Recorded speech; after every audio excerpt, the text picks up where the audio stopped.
Well, hello, Facebook world, and welcome to another podcast. Now, today I have somebody who I've fanboyed off of, and I think you guys are really going to love this interview today. Dr. Ryan Yamka, you're with us. How the hell are you, man? I'm doing pretty good. How about yourself? I want to give you a little bit of my rendition of how I started to see you coming up these ranks very quickly. You've been around for a long time, but in my bubble, how you got introduced into my bubble, it's pretty obvious that nutrition is like religion. There's no question. It's something that's driven by faith and belief systems. I mean, people will go to war over this. It's something that I don't think will be rectified anytime soon. This is how I feel. This is the best way to feed myself, my kids, and my pets. And I will die before anybody tries to convince me otherwise. To sort of preface that and to set that up, if you were to think of, or if I was to think of the pet food space like Star Wars, you've got two divides in people's minds. You have the dark side of the Force, and then you have the light side. And the way that I saw this, now, I talk a lot, of course, about, feeding whole live foods or foods with the most beneficial properties to them. And so I would look at something that would, let's say, was highly processed, highly laden, artificial colors, whatever. I would look at that as the dark side. And when following your trajectory, here was somebody that in my world would have been working with Darth Vader. I'm not saying you're Darth Vader, but I'm just saying working. It's fair. Some days I look at it that way. But it was literally, here's this giant force to be reckoned with. Here's this scientific mind. Here's this man that has so many credentials. I was reading your bio, and it was pages and pages and pages of credential work. For the love of God, you're in this thing. Yeah. How many people in their life can say they're in this thing? Paperweight. Listen, I use this, man. This thing, it's I've warped metal on my shelf trying to hold this. I got extra support under the table to keep this up. You've got I'm not sure 70 plus abstracts, studies, peer review studies. At some point, you left that side of the world, if we were just keeping this strictly philosophical dark side and the good side, and weaved over to another part of the world where you thought, I'm going to move over to the fresh side of the world because I think there's some potential here. Tell me a little bit about that. That was a very long intro, by the way, but tell me a little bit about that. It's a lot of expensive wallpaper, but yes, I appreciate it. But yeah, obviously, when people tend to tear me up on my blogs and stuff for Pet Food Industry magazine, even though I shoot straight on my talks, they always go back to my Hills and Blue days. So, hey, FYI, there's my, Darth Vader side that you're probably referring to. And so once I left Blue, I started my own consultant company and then obviously started Guardian. And to your point, right or wrong, it's an emotional argument, not necessarily intellectual. So how do you marry the two where you can have that good science support that emotional rationale that people have? And so, for example, a lot of veterinarians will bash gluten-free foods out there. Well, gluten-free foods aren't out there just necessarily for the dog. For example, we have a neighbor whose kids are sensitive to gluten, and they react to the dog's saliva. So they have to feed a gluten-free dog food to the dog so their kids can actually interact with the dog. It has nothing to do with celiac being present in that mutt. It has everything to do, can that person feed the dog and more importantly, play fetch with that, soggy tennis ball that comes back to you. And so a lot of people focus on the pure science play instead of how do I make them a family member and how do I interact better with the pet. I really want to talk about your articles. Holy man. It took a while to put the Lego pieces together to Dr. Ryan Yamka, and holy shit, this is the guy that actually wrote this article over here. I had no idea. There was an article that you put out that literally broke the internet from MySpace. Your dog is not a wolf. Pet food companies take note. Now, holy, this article, like I know that you had intentions when you were writing this, but I think, like that painting where everybody looks at a painting differently. I felt like everybody could kind of own up to this article. Like this article was talking about everybody. I think that's what made this article so powerful. Tell me what the heck was going on here. So, it's my joke is when you go into a store and they're talking about your ancestors is a wolf and it's for a toy breed, I don't see that Chihuahua being, going out and taking down deer in the wild. But it got to the point where, a couple companies did really well with their marketing campaigns using that everybody was putting a wolf on the bag, and there was really no rhyme or reason or rationale to it. And if you actually look at what would be biologically appropriate, even for a dog, if they had their preference, and there's studies out, right, it's a low starch diet. Well, many of those foods that are out there with the wolf that has on there that are quote unquote grain free, they actually have more carbohydrates in there than the grain counterparts. And so it was literally the first of my series of calling BS on marketing claims is what it amounts to. And, where's the data to support it? And a great example, and it cracks me up today, is the Champion lawsuit that's going on now, where they hung their hat on the term biologically appropriate. And there was a recent article, I want to say back in August, September, where the lawyer argued that biologically appropriate was a quote unquote puffery claim. And it's like, no, it wasn't. That was your claim to fame. And that's what you told the consumer. So, well, which is it? And so as I go through, obviously, the other ones that you read, I go through what is a structure function claim versus a real claim versus that, there is no true benefit or claim tied to it. So for somebody to say meat rich or protein rich, that's a bullshit throwaway claim because there is no way to validate it or confirm that. If there's nobody that says, hey, you got to be 50% meat, consumer, if you see that terminology, there's more meat in the product. For example, Just Food for Dogs claiming, they're healthier and you're not going to have all these problems you see with kibble food. And you know what? They ended up having listeria in their green beans. And it's like, dude, if you would have cooked them properly, you wouldn't have had the problem. And by the way, you're not human grade in California because none of your kitchens are human grade. Otherwise, you'd have restaurant scores.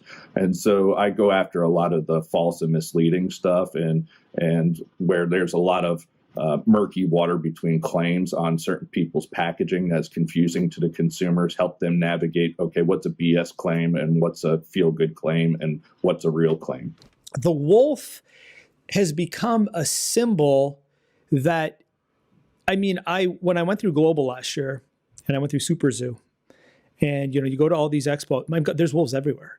And Yep. You can see that market shift, that trend where people are like, we demand more transparency. We would like to see these foods being a little bit more fresher. We want to see a different technique in processing. The wolf seems to be that symbol that a lot of these companies are going to say, we're doing all those things without having to say, we're doing all those things. Correct.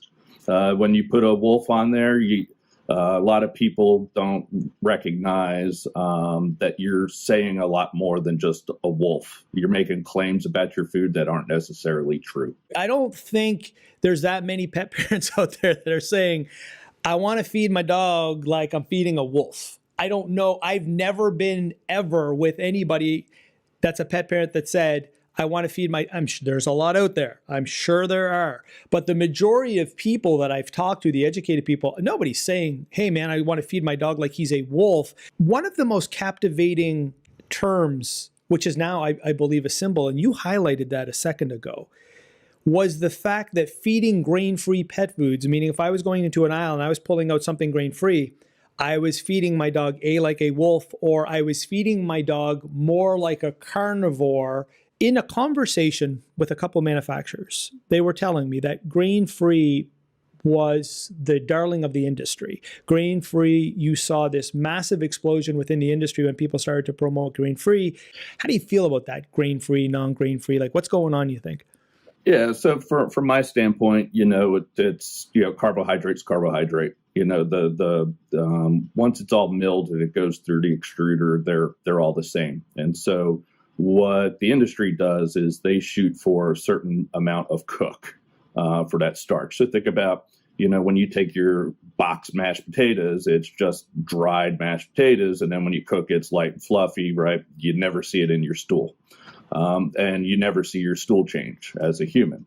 Well, with pets, they have to do the same thing. So they shoot for a cook above 90%. But what they do is they shoot for that regardless if it's a grain or grain-free diet. And when you shoot for that high a cook in the starch, they're all really created equal at that point, unless something goofy is going on. Now, that's from a dry total tract standpoint. They all behave differently from a protein and fat standpoint. And so, for example, now what the hot trend is with the DCM is people going, well, I solved the problem. I put millet in there. Well, if you actually look at the studies that are out there that were actually out in 2010, millet's actually less digestible than corn. So no, you're selling me a more expensive corn now, right?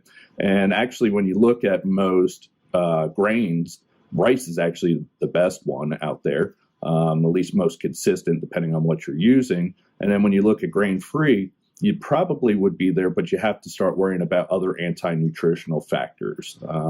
And so there's things in there like phytate, which will bond phosphorus and other minerals. But also the problem you have is, and a lot of people don't recognize this, is you went from foods that were using quote unquote whole grains that may have been lesser digestible, but you switched for purified starches. And in those quote unquote wolf diets, they're actually more processed because you're actually using a tapioca starch, a pea starch, potato starch. And it's not uncommon to see all three, plus their whole carbohydrate sources of peas, potatoes, and whatever else along with it. And when you end up getting those purified starches and you're looking for that high cook, like I just mentioned, for digestibility, those free sugars will now start interacting with amino acids and render some of those undigestible to the dog. And if it doesn't get digested by the time it reaches the large intestine, it feeds bad bacteria. And so when I say bad bacteria, they typically love to ferment things that have amino acids in there. And that's what gets you your funky odors. And so you got to be careful with that. And a lot of people that make those carbohydrate-free foods, I would challenge the consumer out there to say, okay, if it's better, tell me the digestibility of your grain-free and your grain food so I can make the decision as an educated consumer. And there's a lot of reasons why people don't have that information on their internet. It's A, they haven't done it, or B, it's not going to show you the data they want to show, or C, it's going to bastardize one of their other product lines. When you're looking at macronutrients and you're looking at source of energy to feed a pet, let's say, and you look on the back and you see protein and you see fat and you see your macros, that number one macro that's fueling your pet, why, in your opinion, Ryan, is it not there? Like if I go back into labels, like I got on this wall like really old labels of food. This can is from like 1946. It says carbohydrates there on the bottom. And then like I go to like a whole bunch of different foods and there's no carbohydrates listed on the bag. And I was told by somebody in the industry that the reason why they don't list carbohydrates on the bag was because as consumers started to look at that, it would affect the way that they purchase foods. What you can do today, so people can calculate it, and this is the thing that most companies leave off, is ash. And ash is what happens is when, if you think about it, you're at home and you make a cake and you're not paying attention and it literally turns to dust. That is the non-organic matter that is left over. So that's typically your minerals, right? And so that ash content could be, it's simply not available to the animal, but it could also be your minerals, right? Calcium, phosphorus, things of that nature. So not all ash is bad. But most people don't report it because it starts bringing up another question to the consumer. Well, what does ash mean? But if a consumer assumes that every kibble that's out there has 8% ash, which on average most foods do, they can do 100 minus moisture, minus protein, minus ash, minus fat, minus crude fiber, which those other four guys are typically there, and that'll get them their carbohydrate number. And then they can see for themselves, because everybody has a calculator on their phone, okay, well, what is the difference between Rachel Ray's and Blue Buffalo's grain-free? Because you know what? Just because they're up 1% or 2% on a GA for crude protein and maybe crude fat doesn't mean they're going to have less carbohydrate. And a lot of people don't have that savviness or know that. The other thing is AFCO, being that people were trying to push low carbohydrates, is actually implemented, and I believe it's in the 2020 guide. I know it was written up and it's been approved. Not sure if it made it yet that year, but they're actually making people analyze total starch and added sugars. So if somebody's going to say or imply they're lower carbohydrate, well, then they have to not only put total starch analyzed on there and a guarantee, but they also have to have the added sugars on there. You know, a lot of it comes down to really transparency in that company. And the ones that have been around for even the 100 years, you know, I challenge them to do that. I even challenge the up-and-comers that, you know, say, hey, look at me eat my, you know, bowl of fungus dog food. It's like, hey, where are your analyticals? Where's your digestibility values? And you know, they'll stand behind the fact we're vegan, so we don't test with animals. But if you actually read what PETA says, they're fine with you doing a digestibility trial or a stool study on a dog if it's for a dog food. They don't want you doing harm on a dog for my food. And so, you know, it's like they tend to use philosophies when it's convenient for them, or they'll tell you, sorry, that information's proprietary. And I usually call bullshit, because for, you know, $4,000, $2,000, I can go figure out digestibility at a third-party facility. And for $2,000, I can get a complete AFCO panel on their food. And, you know, that's what we did on some of the people that are out there. And, you know, you'll see some articles coming out where, you know, we end up calling people out on that too. So why is it proprietary? I sent it to this lab and here's the numbers. When the consumer looks at the back of a bag, let's say, so if I just went out and I bought a bag of pedigree, awesome example, and I look on the back, there's an expiry date. The misconception for the consumer and the pet owner, and I talk to a lot of pet owners, is, hey man, I can keep this food in my garage or in my closet for 2 years because the expiry on the back of it says I'm good for 2 years. Sure. I've then sat down with other manufacturers say, no. That's how good it is if you don't open the bag. But once you've opened the bag, you've got a different ballgame on your hands. The question that nobody's ever been able to answer, and it's always been speculation. I remember talking to Steve Brown about this. I've talked to so many people about it. There's no data. I've searched the journals. There's no data as to how long pet food's good for. So when the pet owners open that bag, I know there's many factors of light, oxygen, what's going on in there, that chemical sort of reaction that's happening in that bag. What should people be thinking about the day that they've cracked the bag open? Well, the day they crack the bag open, right, you should be thinking, why did I buy the big bag or whatever bag you buy? And also what type of bag you do buy. Because some bags by design, whether manufacturers will tell you or not, they'll have perforations in them, especially the nice plastic bags, not so much the paper bag, which we refer to them in industry as HybridCore, because they're multi-layered and usually there's no openings in them. And that would be traditional to what you used to see back in the day, the, you know, paper bags where that first paper level rips, but there's another paper level underneath, and there's usually kind of a plastic level inside. So it's multi-leveled.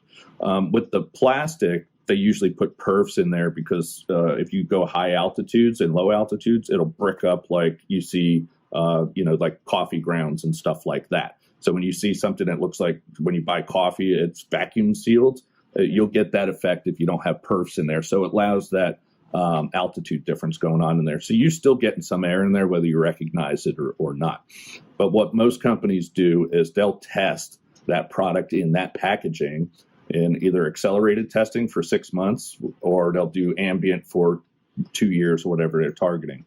The accelerated is a quick and dirty way to get the market quicker and get your answers, because usually if a product crashes, it's within the first month or so. And that gives you a feel for, hey, did you stabilize the product properly? But when it comes down to how the consumer stores it, you can't mimic everything, and so nobody can come up with the right answer. But the quick answer is smell the product.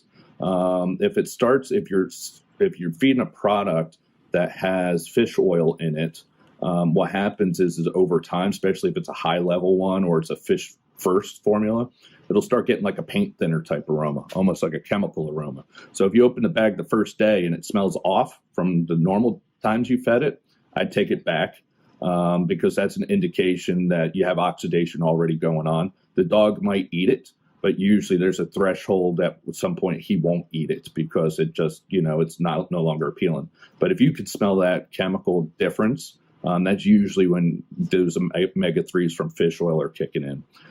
With flaxseed and other guys, and you'll start getting more of a musty aroma. And with the omega-6s, you'll smell that difference too versus day one. And so if it starts getting pungent where you don't want to put your head in the bag or the bin anymore, it's done. And I'm not trying to call out shelter systems, but I've gone into shelters where they've taken a garbage bin because they got so many dogs and they got this garbage can. They literally rip bags open. They pour them in the garbage can. It's just open like this, no coverage, no nothing. And then every day they just sort of scoop and they put it in. When would be a point that Dr. Ryan Yamka would look at that and say, you know what, I'm not putting that in my dog's bowl? At what day, what point? So A is where's it being stored, right? So if it's being stored in your garage, the time limit's going to be cut down quite a bit, especially summertime. Wintertime, you probably don't care because it's being like it's stored in a fridge. Yes, it might get some air, but everything is keeping cool with it. You probably got minimal microbial growth or anything going on that. August in Connecticut in my garage, forget it. It's a ticking time bomb, right? You'd be lucky for a week. But the other thing I would be worried about is what are they doing with that bin? So do they ever get down to the bottom of the bin and feed that, or are they simply dumping the new food on top of the old food? Because that's where you're going to start having the problem. And if you think of it in the scenario of once you get one rotten apple, then all the others start to rotten, right? It's like you don't want that one rotten apple. And so if you have that hot spot, if you will, it's going to start contaminating all the others because as well as I do, most people don't just do a little scoop, they do deep scoops, and you might be taking some of that bad kibble with the good kibble. And so I always recommend that if you are one of those people, well, two things you should do is if you're dumping it into the bin, whenever you run the bin down, and make sure you run the bin down, clean it, and then put in a new food. But also, if they're insistent on using the bin, they should always cut out the lot code and UPC, which are usually close together, and scotch tape it to the bin. So if God forbid there's a recall, they know if there's a problem with their food. Because lots of times a product will get recalled, and what they did is they took the bag, they dumped it in the bin, and they threw the bag away. And you don't know if you had the contaminated food, and you might think something else is going on with your dog when in reality it could be salmonella, vitamin D, or whatever else. Yeah, and it seems very ABC-ish to say to somebody to clean the bin, but you would be baffled because people that buy the plastic bins, the consumer, the pet owner that goes out and buys it, I've had that conversation a million times. Hey, man, you ever wash that? They're like, why would I wash that? Yeah, I mean, the unfortunate thing is, right, is laziness sets in sometimes, and and we have busy lives, and it takes time to do it, and sometimes people choose convenience over food safety. And why is it problematic in your opinion? Just a quick rendition of it. If somebody's using those and a lot of people, man, use those plastic bins. You go, they buy them. I know they'll put the fancy BPA free on them, but pouring in a bag and then another bag and then another bag. What just the quick and dirty of it? What kind of problems are you experiencing there if you're not washing it ever? So think about this, right? Let's say now you got microbial contamination in, and you probably will because it's growing at room temperature, right? Because we do everything in the industry to keep it safe on a shelf in that bag, keep it sterile. Once you open it up, it's going to be, whether you realize it or not, there's mold spores and everything else flying around you every day, right? And you don't know if that scoop is clean or dirty and things of that nature. And what happens is your animal might get sick.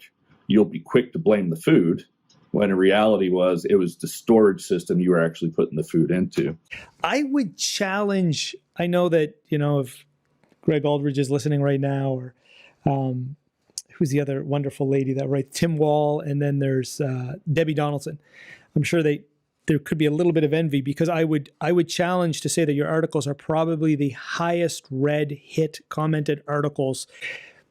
I did a video a viral awareness video with Dr. Becker not too long ago, and it was pertaining to colors, the colorful spectrum in food, that perception that you open a bag of Beneful. I think right now Alpo is the number one selling brand of food in your country right now. I think it was rivaling in Canada. It's Pedigree, whether it's Beneful, whatever the heck it is. Sure, yeah, it's usually one of those, yeah. Yeah, it's usually one of these guys. The other thing too that really freaked me out was there was a recent study, or it was a study that was recently published, or a statistic, I should say, not a study, that the average U.S. citizen is spending $20 a month on their dog. Like I can't even, and I get it. For those that don't have the money, there's no ridicule. But for those that do, $20 a month. I mean, we don't have to talk about what they're probably buying, but we did this piece on these colors and, some of the data and the research talking about how these colors can be carcinogenic. In fact, they can be ticking time bombs. And then I get this message from Petco, and one of their higher ups messaged me and said, "Hey, look, we saw your video. We thought it was awesome. We're removing all of these colors and any of these products that have any of these dangerous colors or anything like that. We're taking it all off. What do you think?" I was like, "Oh my gosh, that sounds super awesome." And then all of a sudden you put out this monster, and by monster, I mean awesome, this monster article with this. I mean, look at this chart that you also tagged into that. Who on earth would realize that these synthetic ingredients, what they meant and only you would. This is a superpower that you have. But you came out with this article calling out a spade a spade. For the record, when the first one came out, everybody pretty much in a higher brass, but the CEO was on the phone wanting to know what I meant about it. And then that's when you saw the big asterisk come out. And then you'll see on I Heart Dogs where they call it out better. And then also my LinkedIn article, where I jokingly refer to it as premature celebration. So when they first made the announcement, I want to say it was about a year prior to the first article that it came out. My partner and I, we were like, that's interesting. And we immediately went to our nearest Petco, and we wanted to see, okay, well, what products are screwed in this one? And we immediately knew the low-hanging fruit, the bacon strips and stuff like that. And at the time, Beneful, and I think they changed how they do their coloring, and a couple others, Caesars, I think they pulled the coloring out or went natural. And so we wanted to see, okay, well, how much is this going to upset the cart, so to speak? And so, we talked to one of the local employees, and he was kind enough to show us their play card for Petco. And we were looking at it, and coming from our backgrounds, well, we knew some of those other foods had synthetics in there, that they were on the quote unquote keep list. And so waited a year to watch it play out. And obviously they did their big campaign of, hey, we're, getting rid of all artificial ingredients. And at that point, that's when I went to their website, saw what the list of the ingredients they called out was artificial. And then obviously it wasn't too hard to know what else is artificial in there, and went to their website, looked it up, went to the store, confirmed that they were still there, and then wrote the first article. As you could imagine, I got a quick response from their head veterinarian, Whitney Miller, and they wanted to talk to me and, have follow-up discussions on how they can improve, which, by the way, no follow-up discussions to date. But we did have one with the senior leadership. The CEO was not there, but as you can imagine, the head of marketing and everything else. And some of the conversations I had with them was, hey, do you realize that you're saying that every food in there has to be 100% natural? It can't be with added vitamins and minerals and amino acids. And obviously the phone call went very silent at that point. And I gave the example. I said one big artificial preservative that's in just about every treat in your store is potassium sorbate. So they quickly adjusted their website to an asterisk, and one of them being potassium sorbate will be removed by February 2020. I'll be in there February or March 1st, 2020 to see what still has it, because we know it'll stay there. But, they quickly worded their website with the asterisk, which you'll see on their shirts. They don't put it on their window clings or on their commercials that were out, which was very short-lived, assuming because of the 2 articles I wrote. Why are the colors in the food in the first place? For consumers. It's not for the dog. The dog doesn't give a shit. So, when people think, and you think about the shapes that they use, right? Why does the dog doesn't care if it's in the shape of a chicken bone and it's an orange shape to look like roasted chicken. They don't care if that round piece is green and looks like a pea. That's all consumer perception. No different than a Fruit Loop. Looks pretty in cereal bowl. They're all delivering the same nutrition. Why does it matter? The funny thing is it's actually more complex for their manufacturing because they have to run them on separate lines and then blend them, right? And so they're actually making it more complex for consumer perception. Has nothing to do with dog preference. Some will tell you, yeah, it matters. It doesn't matter. Some will tell you, well, you know what, my dog doesn't like the green pea pieces. They're always at the bottom. It just happens to be that's the way it shakes out. And as they're eating the density, it falls through easier than the odder shapes. It's just, there's no science to do it. But obviously, you let the consumer believe what they want to believe because that's who you're really playing into, right? And the reality of it is as well as I do, any dog out there loves to stick their head in a cat litter box and eat cat they covered in bentonite clay, right? And that's their appetizers before dinner. If I made it taste like or smell like cat when you opened the bag covered in clay, you wouldn't buy it. I wouldn't buy it. So you got to play to the consumer. But the dog would love you. So it's all for the consumer. There's no. And there's so no when you're holding benefit those there. pieces and you've got so if I put my bag in one of the grocery store brands and I pull out green, am I pulling out broccoli, or is it safe to say that all those pieces are the same, just colored differently? Color different. So it's no different than, if you actually look at cat litter today, where they give you, you'll see, and by the way, a little tidbit for you.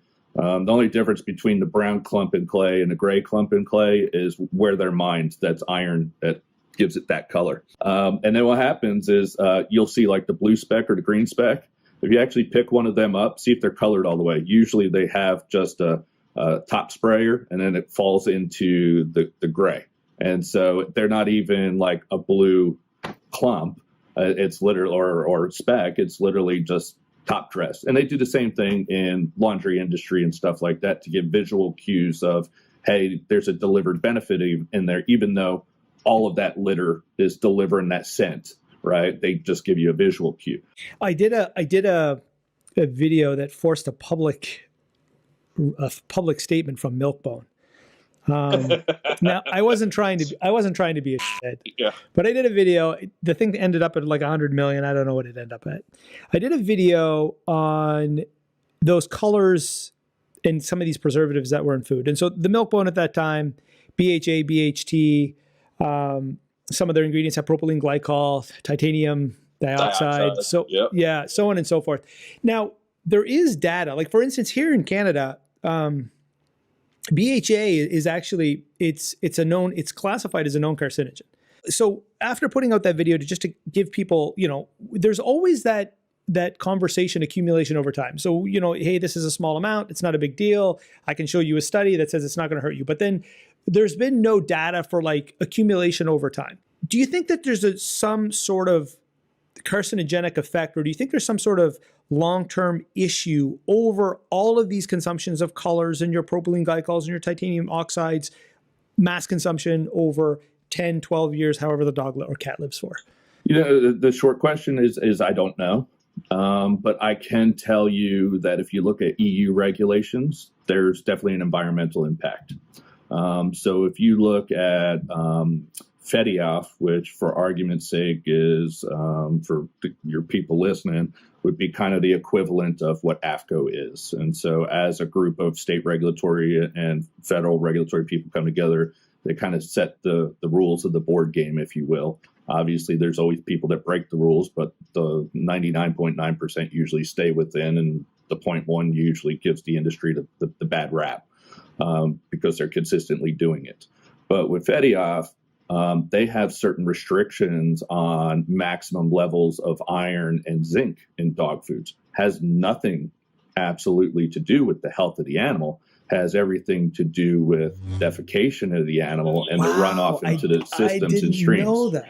Yeah, and Wow. so you'll see, for example, if I was to use, let's say, heme as a binding agent in a canned food, since that's a natural source of iron, you have a little bit of leeway on that as far as going over the max. But if I'm adding iron oxide, which has no availability to the animal, you'll be called out on it sooner or later once they analyze it, and they'll tell you, hey, sorry, it ain't coming into the EU anymore.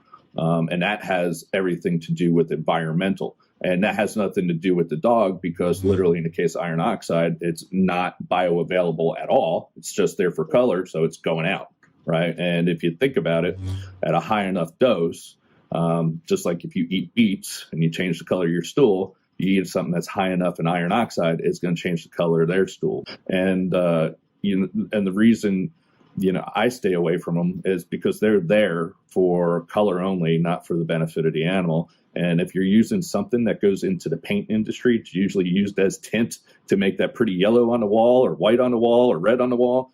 And it's literally there for color. Why would you put it in an animal just for color at whatever percentage you're doing it? And the sad thing is if that dog ever throws up on your rug, it's going to stain the floor.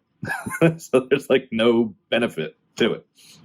Ryan, I want to talk to you finally about, this is the one that you wrote. And for those of you out there that haven't read this, I would highly recommend you go read this, because you're able to see holes miles ahead of anybody else. You know the industry inside out. Talk to me here a little bit about what's going on, because the media today is a frenzy. No matter where I open up my news feed and Google searches, there's all of this input now that's coming in from people like the Pet Nutrition Alliance. There's also Pet Foodology that comes out of Tufts. And all of these people now are saying, the attention is over here. You want to listen to what we're saying because it's critical. So, for starters, same people. If you had to put an analogy, you call one a pig and the other one with lipstick on a pig, it's still the pig. So it's the same group that's trying to come out different ways to look like they're quote unquote the perceived experts. And so with the Pet Nutrition Alliance, they had a rumbling, I want to say about a year and a half, 2 years ago. A lot of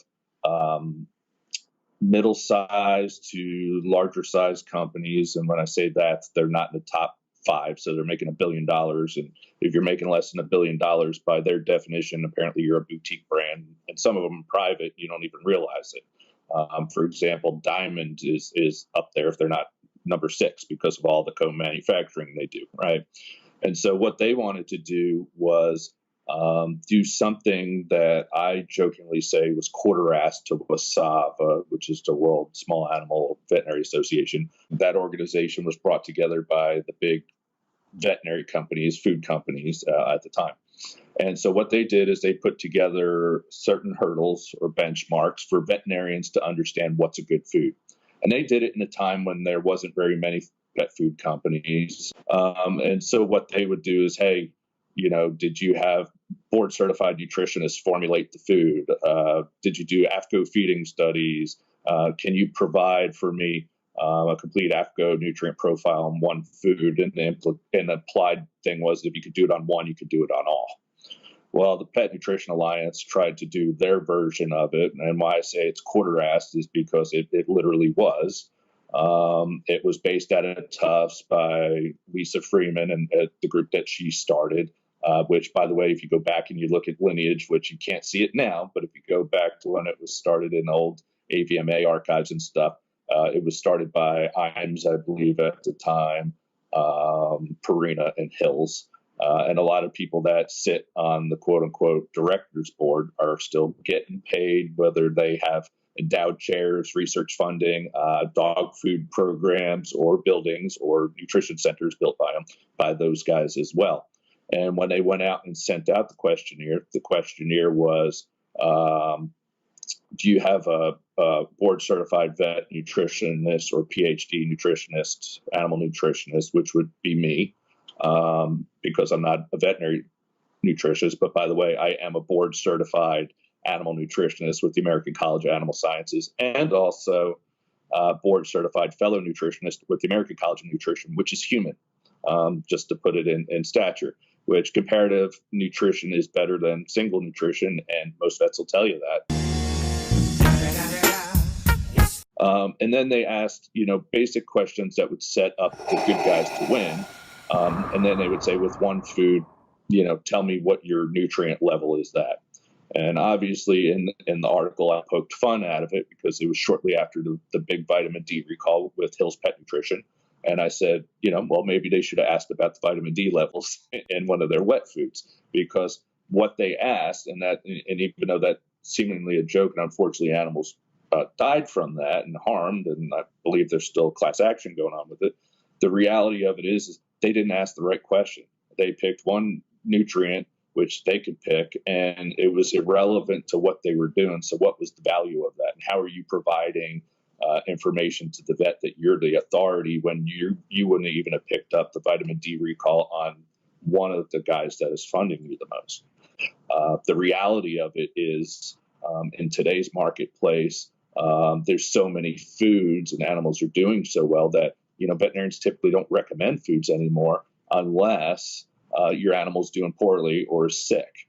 And so something like the DCM scare, if you will, is a good way to pull that recommendation back to the vet where it's been lost. And in fact, a recent report by Cascadia, and it was covered in Pet Food Industry magazine, has actually showed, regardless of the DCM scare, which is literally a scare, there's nothing behind it, that the veterinarian is still losing their voice with the consumer. And I would suspect they're losing it more because there was no data to support that scare to begin with. And now there's a certain level of distrust. And to put it in perspective, I've actually been asked to go to Wisconsin in December trying to work on the logistics for it, but they want me to come out there and teach as a continuing education course, how can vets be perceived as not being food sellers or tied to big companies? And the one thing to point out, and a lot of people don't realize, is, you heard the scare, you saw FDA come out and say there is no data to support it, which shows you that the people involved with the PNA are not your experts because they're the ones that kind of kicked off the scare. But once they got funding from Purina and AKC, I haven't heard a peep from them. So were they doing it just to get funding for their research program? Or were they doing it, for the health of the animals? Makes you ponder it. One of the things you just mentioned was, which is awesome, that Wisconsin is inviting you out there for that perception. How deep is that, Ryan? How deep is... You had a post, I saw it on your LinkedIn, where you had like these stats where you were showing the influence at a very, very early stage for a veterinarian as they're slowly making their way up the realms. That, if you're a young vet student, you can go in, you can start getting like free foods. I believe there was like 50% off programs. Do you feel that this could, in fact, or how much in your heart do you feel that this is swaying that veterinarian? So they may not see it at this point, but when they kind of come out of school and they start practicing, how deep is that persuasion, do you think? Yeah, so that's part of the discussion. So my invited talk for the NAVC is to actually discuss that, is how does unknown bias throughout your learning career end up impacting potentially your ethics unknowingly, right? I don't think they're necessarily going out and mischievously saying, hey, don't buy the other food, buy this guy, and they're putting money into pockets like the opioid crisis. There's nothing like that going on. But how does day one feeding of, in the case of Purina, giving away the food for free to students, how much does that impact them throughout their career? Because, hey, I'm a vet student. I can't work a job outside because it's taking up all my time. Obviously racking up tuition bills. In my case, with all my school, it was like $150,000 with all the graduate school and everything. So they've got all that going on. The fact that somebody says, hey, you know what? I'm going to give you this veterinary food for free to Fido, and all you got to do is come in once a week or every 2 weeks and pick it up in a hallway. which is what they did when I worked at Virginia Tech Animal Hospital while I was an undergrad. And you would go in certain days of the week and you would see Hills or Purina or RC, and you'd see people's names stuck onto the bag or the cans of food. And in the case of Hills and RC, I forget, I think they charge 50%, but when you're charging $120 or whatever it is for a bag of JD and you can get it for $60, which is a normal bag of food at that size, that's a big deal. And now, inadvertently you start thinking, hey, they care for me, or they care for my dog better, or, hey, or simply feeding's believing, right? And then you surround yourself by, in the case of Tufts, and also other schools, they have a Purina Nutrition Feeding Center. Well, if all I can feed the animals in my kennels under my watch is Purina, well, you constantly have it in your face, and now it's all of a sudden becomes part of your life, whether you realize it or not. And they're hoping that investment carries over to when you go into the vet world and you start converting consumers, whether it's for the veterinary food or it's for their product line out in the marketplace. And Ryan, does it become problematic when you see, for instance, as an example, the manufacturer like Mars, when you can own the clinics, you can own the food, and then you also can own the labs? Oh yeah. Does that become... You couldn't be more vertically integrated unless they went and bought Elanco or Bayer and had the drug business as well. A lot of people don't realize that Mars is no longer a candy company. They are a pet company. That officially happened a few years back, and I forget if they were buying Blue Pearl or one of them. But when they made that acquisition, they had to sell like 6 random clinics out so they wouldn't be a quote unquote monopoly. In the wake of DCM, now this has been something that sort of, we were talking about this earlier, where this was something that sort of exploded, and then now it seems to be fizzling and fading out. You don't see people talking about it very much. It's definitely come out of the trends. Do you think that this is kind of starting to fade away because of, you had mentioned before that, in the crisis of this scare, there's really not very much information out there, but do you have any sort of like ethical advice for those people, for those pet parents, for the veterinarians, for manufacturers that are listening? Yeah, absolutely. So, especially with the veterinarians, they should never take anybody's word for it. If I came in off the street or if I wrote a paper, they're going to be critical of me, right? They're going to look for flaws or, hey, well, what about this? What about that? They should do the same thing with their colleagues. And so, for example, when Dr. Freeman wrote her paper in December of last year, saying that, hey, I believe it's bag diets. If you actually look at the paper and what she wrote in there, 2 of them that she references to her quote unquote link or cause and effect, where in reality it's an association at best. She cited unpublished data and her blog, which had nothing but unpublished data. And I don't know on what planet you can cite your own blog, at least, for me to cite my own blog and, having 70 peer-reviewed abstracts and articles and all that, if I tried to cite my own blog, it'd be rejected. And so what a lot of people don't realize is that article, it's a commentary. There's no science peer-reviewed process in there. That's her opinion. It's no different than an op-ed if you or I wrote it. Unfortunately, people took it for what it was, and they took it as if it was scientific peer-reviewed, and it's not. In fact, I talked to the president of AVMA, and that's exactly what I was told. And I was also told if I want to write something, I can. But obviously, I'm not going to, because there's no reason to, because her data and her suggestions never played out. The FDA came back out. They gave you a list of, hey, look at the foods that are there. By the way, if chicken's an exotic protein, let me know. I eat it every day. Maybe I should be paying a premium for it, but that was the number 1 protein source. Fish was up there too. Again, maybe I should be paying a premium for that. And by the way, it wasn't boutique foods, because most of them are your top sellers, and they might be boutique by name, but they're not by the company that owns them. And then people want to beat up Kangaroo, and the 2 companies tied to Kangaroo were Signature and California Natural. By the way, Mars Pet Care owns California Natural. for those people who aren't aware of it. And by the way, they also said middle of last year they were going to discontinue the brand because they couldn't keep up the pricing where the performance was or where it needed to be. So why is it still in the marketplace, and why is it being called out?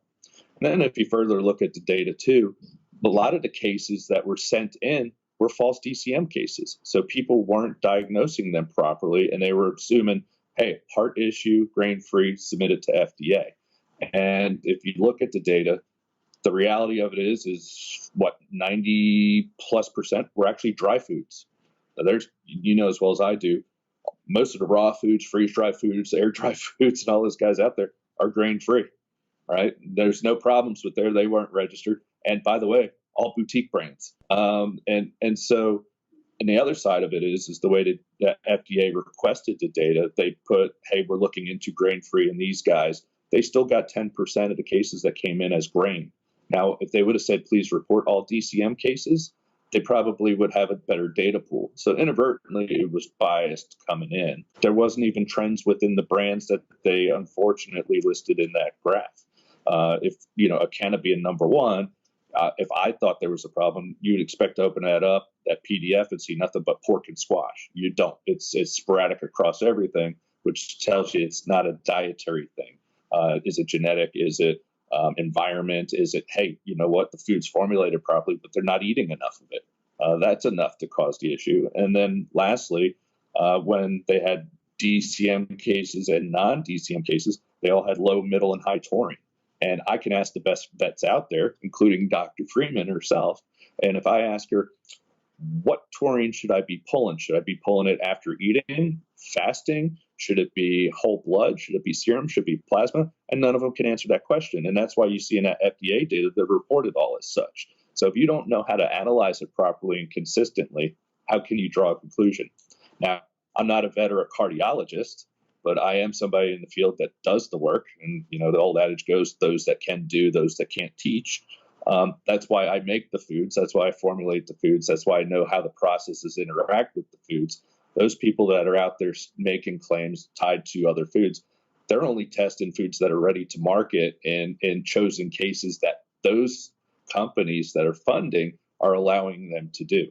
If you think they're being a third-party researcher, they're not. I mean, don't get that wrong. They're paying whatever they're paying to fund that student, to fund the program, to fund the clients to be on the food, and then usually there's a 50 to 70% overhead that goes to the school just for their cut. And think of it, you know, as the cut for the schools, the mafioso guy saying you got to kick up. That's the equivalent of what they're doing. If you were the typical pet parent, what is that one piece of advice that you would give me, as I'm so freaked out right now, I don't know what the heck to do? Yeah, so it's a good question. So a lot of my friends have asked the question. So the first thing, especially, I'll put it in perspective. Back in my days when I was at University of Kentucky grad school, my wife was a neonatal intensive care unit nurse, and a lot of their husbands were police officers. Some of them are canine cops today. And they're very specific about what they feed. Usually it's raw, it's grain-free, or whatever, and they don't change it because their dogs are stressed in chases and they don't want any GI upset, especially when they're in the car with you all day. But those were a lot of the first people to call because they have breeds that are predisposed to those types of diseases, right? And as you would expect, as soon as they went to the vet didn't ask them, how's your day, how's whatever. It was, what are you feeding your dog? And as soon as they said grain-free, they're like, well, you got to change it. And so immediately, to their credit, they reached out to me and they said, well, they're telling me I need to change it because heart disease. I said, so what tests did they run? Did they run any tests? Did they pull taurine and said it was low? Did they start going through? And again, not a cardiologist, but I can walk you through all the steps on what they need to do. I can't read the ultrasound, but if they ain't doing an ultrasound, you don't have DCM confirmed. And that's what a lot of people forget. And you could have heart issues for other reasons. But, you know, for example, celiac disease or GI disease could cause a carnitine deficiency, which results in DCM, which isn't tied to taurine. But in their case, I said, well, what were the signs? And he goes, well, there were no signs. I said, he didn't even do a baseline to see where you were. And he goes, no. I said, well, A, you go back and challenge him, or B, you find another vet. because he isn't doing his due diligence. I said he should have been walking you through the process of how do I look at and is there a problem? And I said, and if you're truly concerned, I said, call up your company and ask them, hey, what's the digestibility of your food? Do you analyze taurine? Do you analyze sulfur amino acids? And go back with that information armed. And I said, and if they can't answer digestibility question, you probably shouldn't be feeding their food anyway, because that means they haven't done their bare minimum, at least in my mind. And so you don't have to run multi-million-dollar studies or pay veterinarians multi-million-dollars to get in their doors, because small companies can't afford it. They can't afford the commercials. Why are they going to afford buying off veterinarians and being in their face for big trade shows and stuff like that? They're just not going to do it. But doesn't mean they're not doing their due diligence by analyzing finished good going out the door to make sure it's consistent and doing the digestibility results. And if you ask them what digestibility is and the analyticals, they say it's proprietary, the consumer should call horseshit on it. Because, like I said, I could send it out to any lab in the U.S. and you can analyze it. Even if you want to pick out the basic things, they'll analyze it for you. And if I went to a third-party testing facility, for a few grand, they'll run the digestibility test. So A, they either don't have it, B, they don't like what the numbers are, or C, it's probably bastardizing their other products in their portfolio.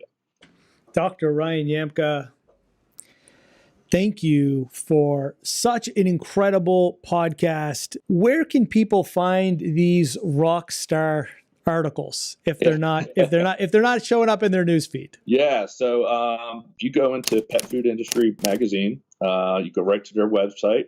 You click on the top left, you'll see a drop-down menu. Look for blogs and columns, and if you go to debunking myths and misconceptions, you'll be able to open up any article that I have there for free. Every point that I make, there's either going to be an image, a link, or literature cited to all the articles and stuff. Finally, if people want to check out your pet food company, where's a great place to find it? Yeah, guardianpetfood.com. You can see us on Facebook as well. We're going to be working with Michelle Akers, the famous female soccer player, and helping support her farm sanctuary down in Georgia. Doctor, let me get it right here. Dr. Ryan Yamka, thanks so much for jumping in for podcast number 5. I hope we get to bring you 1,000 times over for some more important topics. I took up your entire day, man. You are a rock star for doing this. No problem. Thank you for helping me hopefully inspire a lot of pet parents. Yeah, just learn to ask questions and don't be afraid to ask them. And it doesn't matter if the company's big or small. They owe it to you to answer them. You heard it from the bad boy of the industry, Dr. Ryan Yamka. There you go, brother. Thank you, man. Thanks for having me.